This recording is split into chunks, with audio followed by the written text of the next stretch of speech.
Romains 10, verset 17. Saint Paul dit ceci. La foi vient de ce que l'on entend.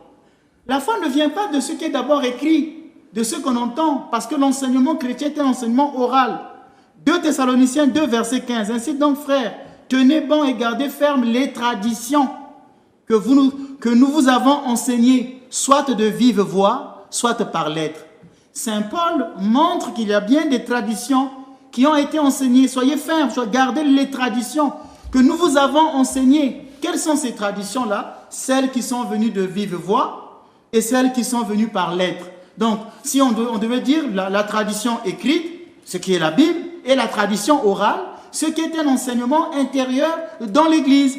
Lui-même, parce qu'il a été appelé le dernier, se sont liés à la tradition. Saint Paul, qui remonte aux premiers apôtres. Il dira, je vous ai transmis ceci, ce que j'ai moi-même reçu. 1 Corinthiens chapitre 15, verset 3. Saint Paul dit que je vous ai transmis ce que j'ai moi-même reçu des premiers apôtres. L'apôtre Saint Jean dira dans 2 Jean chapitre 12, il dira, j'ai bien des choses à vous écrire. Je n'ai pas voulu le faire avec du papier et de l'encre, mais j'espère me rendre chez vous et vous parler de vive voix pour que notre joie soit parfaite.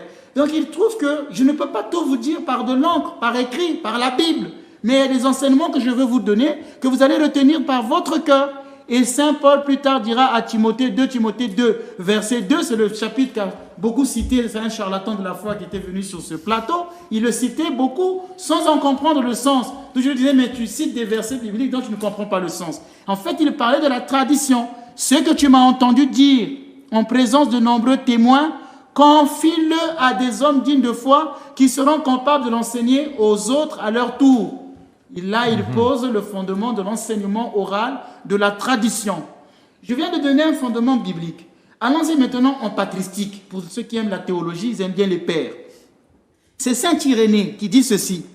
Qu'en serait-il si les apôtres ne nous avaient pas laissé d'écrit? Admettons qu'il n'y avait pas de Bible.